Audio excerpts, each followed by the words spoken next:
to a special episode of the Rise and Thrive podcast, and this one is done in a sauna. Shout out to Sauna and Ice Bath Durham. Make sure you check them out. They are located in Durham, Ontario. If you're looking for any sort of sauna or ice bath, great place to go, utilize, and get your recovery on. Recovery is very important. So we're going to be talking about today periodization. And in periodization is understanding the four skill sets of periodization, which is, or I guess the four phases of periodization.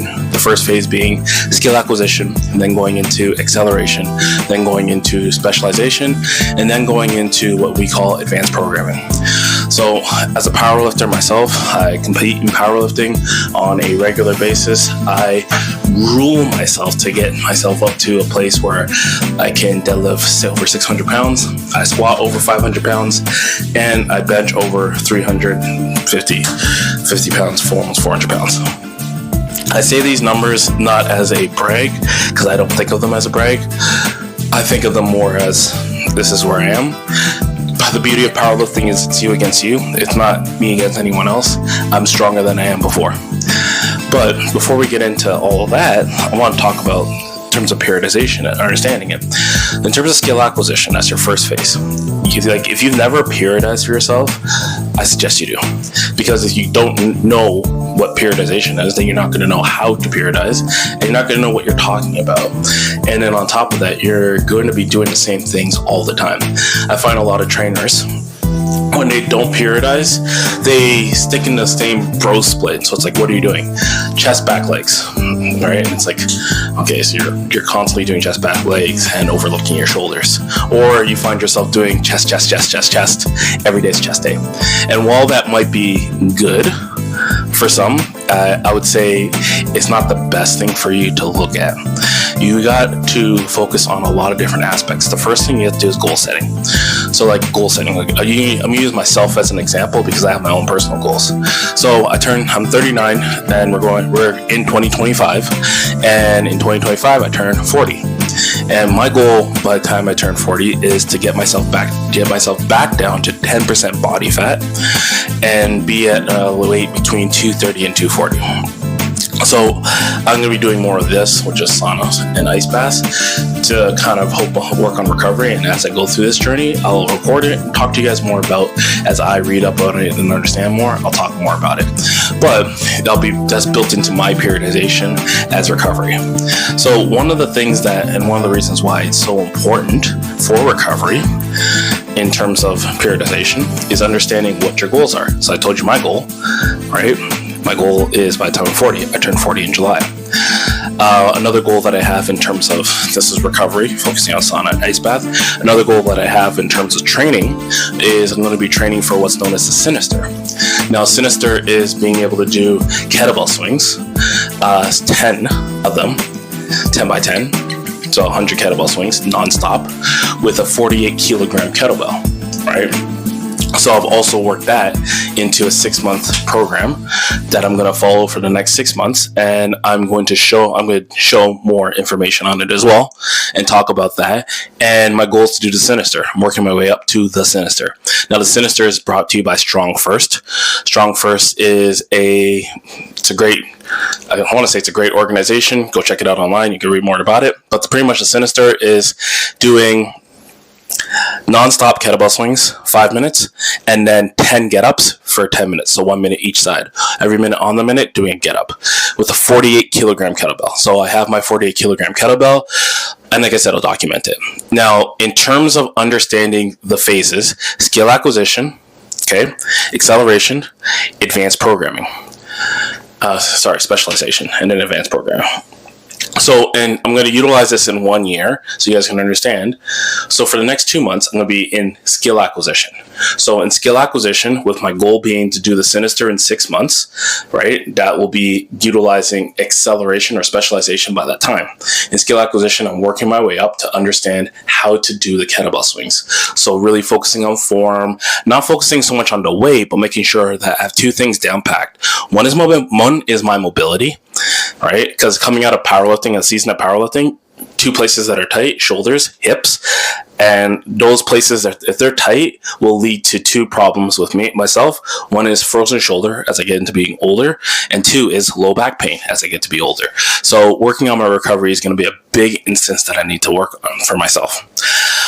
So I'm going to add that into my training style. The next thing that I need to do on a regular basis, I'm going to still utilize hypertrophy and some hypertrophic principles. Not too much muscle damage, but more muscular endurance or fatigue, causing muscular fatigue, to really build up the two main sections that you're going to be training. One is my shoulders, the other is my hips or my glutes. And I'm going to be focusing on those two parameters in terms of priorities. So I have those two priorities working. So every single program that I do is going to be based off those two priorities with the long-term goal of doing the Sinister by July 10th, 2025. Okay. So with that being my goal, right, I am interested in focusing on the long-term effects of that. So in skill acquisition, I have, like I said, the two things I'm focusing on is mobility and movement. So all you're going to see me do is do a lot of kettlebell swings, one-arm kettlebell swings, and lots of get-ups with light weight to get myself in the movement patterns, right? When you're training, the thing you have to focus on is movement, not so much in terms of like I wouldn't say weight. Well, you focus on weight, but you want to focus on movement. You want to focus on way more movement. Then from there, I go into my acceleration. Now, my acceleration is where I start focusing on weight. Once the movement's down, my mobility's down, my recovery's down, then I'm going to focus on the weight that I'm lifting. And in this place, in the 2-month span between, not April. So we got January, February, and then we got March, April. Yeah, March, April. So March, April, I'm going to be focusing more on the weight that I'm lifting. So if I'm doing a 16 to 24 kilogram kettlebell for the next 2 months between January and February, March and April, I'll be focusing more on a 24 to 32 kilogram kettlebell. So growing myself from those two places, right? Really working on that one-arm swing, being able to do it over and over again, and also the get up. Those are two big movements in that place. Then from there, I'm going to go into specialization. And specialization, I'm already kind of in specialization, but I'll taper down on my hypertrophy and really focus and hammer home more of the emphasis of the kettlebell between the emphasis of May and June. So May and June will be a lot more kettlebell. And then getting into July, where my goal is to peak by July 10th. And that will be the overall goal that I have going into this year. Now, after this year, as soon as I'm done that, I have another goal that I want to do, which is I want to compete again in powerlifting. I like powerlifting. I'm not going to stop powerlifting. And I need to focus on getting myself stronger for that moment. Now, in terms of gathering strength for that moment, I like utilizing 9-week intervals of training. So right after my birthday, I'll be going right into powerlifting, and I'll look for a competition that's roughly about 9 weeks out, 9 weeks out and over, to get myself ready and into shape for powerlifting. What does that mean? I'm going to be sitting at 230 to 240 by that time, because like I said, I will be focusing on rest recovery. The two principles I'll be utilizing, or two priorities I'll be focusing on, is my hips and my shoulders, right? So I don't have pain. And then in terms of the biggest priority in terms of cardio, so cardiorespiratory fitness, two things I'm going to utilize. One is measuring my cardiorespiratory fitness or my heart rate or my recovery. The other is steady state zone 2 cardio to work on fat loss and keep my muscle and keep as much muscle as possible. So when I get into that phase where I'm at 10% body fat and training for powerlifting, I want to hold myself at 10% body fat. So I'll hold myself at a more muscular phase of my life while being stronger. And the goal is to pretty much do my 600-pound deadlift with a 360 bench and a 5-something squat, which would give me the Canadian record in the WRPF, and I think also the CPU as well. I haven't checked the CPU records, but those are two records that I can go after for my 40s that I want to go after for the masters category. Now, in powerlifting, there's different categories. There's open, and then there's what you call masters. Masters category starts at 40 to 50. Then there's masters category 1 at 50, 60. Masters category 2, 60 to 70. And then I think it's masters category 3 or just masters plus, which is 60, 70 and up. And I will continue competing because as long as I can lift, I will lift. But the biggest thing I want to focus on over this next 40, 50, 60 years of my life is not just lifting barbells, but lifting stuff. So this is why I'm implementing kettlebell training more and why I'm in here. So sauna and recovery. I was listening to Dr. Andrew Huberman, who is talking about two things when it comes to sauna. One is that as it warms up, it's really good to utilize as a recovery tool, not post-workout, but on a day after workout. And then ice bath is really good for what you have is known as brown fat. Now, brown fat is that layer, I want to say there's subcutaneous fat and visceral fat. Brown fat would be the subcutaneous fat, I'm pretty sure. If I'm wrong, you can leave it in the comments. I'm okay with being wrong. If I'm wrong, I'm wrong. But I'm pretty sure it's a subcutaneous fat. Yeah, or it might be the visceral fat. It's a 50-50 chance I'm wrong here. No, you can read it up for yourself. But what it is the brown fat is that fat that's stubborn and hard to get rid of. Now, ice baths apparently are supposed to help with losing that brown fat. And now the limits of time is anywhere from 30 seconds all the way up to 3 minutes. Anything above 3 minutes has said to not show any sort of benefit to most people. Now, it's great for recovery. The only thing it does wrong is post-workout. So you use it as a post-workout recovery tool. The issue that you're going to run into with ice bath is it will numb the muscle. Right, so if you want to gain muscle, so for hypertrophy, if you want to gain muscle, you don't want to be in a place where you are not, I want to say not losing muscle. Well, no, you don't want to be in a place where you stall the muscle fibers from growing, and that's what ice baths do. It acts as a numbing agent, sort of like a Motrin. So like when you utilize Motrin after a weight training session, then you don't get that muscle damage that you need in order to grow the muscle. So I don't want that, as my son would say. I don't want that. And I would want to make sure that I would focus on two things. One is just pretty much me coming into this place. I would say I would want to try once a week, utilizing a sauna and getting in at least the ice bath is supposed to be 2 to 3 times a week, a sauna and ice bath.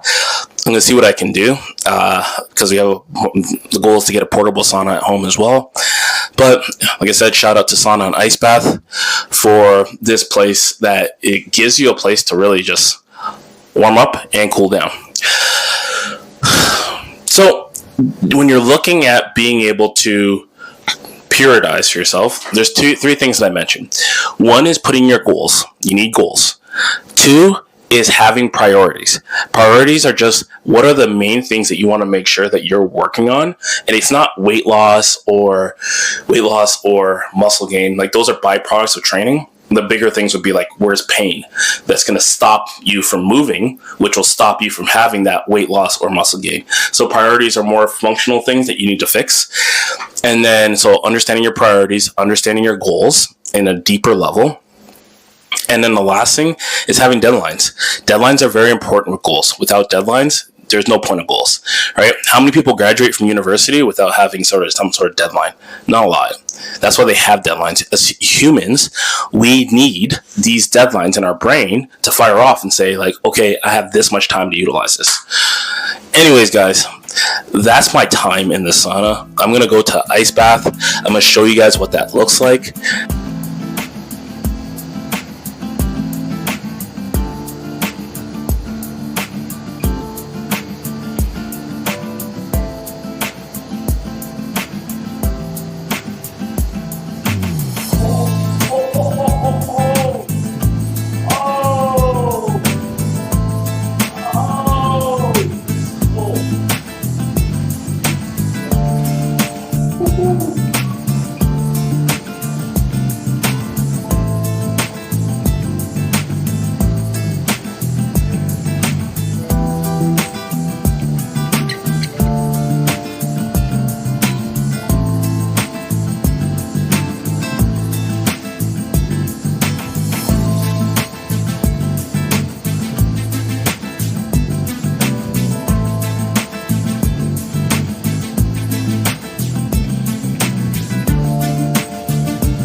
And thank you so much for tuning in.